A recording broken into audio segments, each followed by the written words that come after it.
Hi, இது ஒரு 4 plate order வந்திருந்தது. இதையும் நம்ம ஃபினிஷ் பண்ணிட்டோம். இது வந்து கும்பம் மாடல் நம்ம ஏற்கனவே செஞ்சுருந்ததை பார்த்துட்டு ஒரு கிளைண்ட் வந்து நம்மளுக்கு திருப்பி இதே மாதிரி ஒரு பிளேட் ஆர்டர் கொடுத்துருந்தாங்க. கீழே ஃபைபர் பிளேட் வச்சுட்டு இதை சுற்றி கேண்டில் வச்சுட்டு மேலே வந்து கலையை வச்சு அதில் தேங்காய் மாதிரி செஞ்சுருக்கோம். இது வந்து ஆர்டர் முடிச்சாச்சு. இது இன்னொரு ஆர்டர் வந்துருந்துச்சு. மீஷோவில் வந்து டேரெக்டாக நம்மளுக்கு அனுப்பியிருந்தாங்க. இது வந்து ஒரு பெரும்பாலும் ஆண்டாள் மாதிரி செய்ய சொல்லியிருந்தாங்க. கீழே வந்து கொஞ்சம் டேமேஜாக இருந்தது அப்படின்னு சொன்னதுனால நீங்கள் எம்சில் வச்சு பண்ணிடுங்க. ஆனால் ஃபஸ்ட்டு விஷயம் என்னென்னா எந்த ஸ்டோன் ஒர்க்கும் பண்ணக்கூடாது, ஃபுல்லாக பெயிண்டிங். அதுக்கப்புறம் இது ஒரு ஆர்டரு.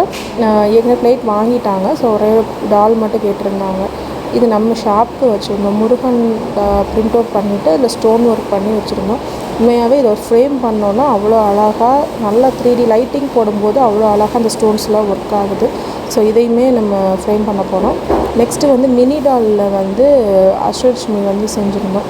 ஸோ அதையும் வந்து முடிச்சாச்சு. பாய்.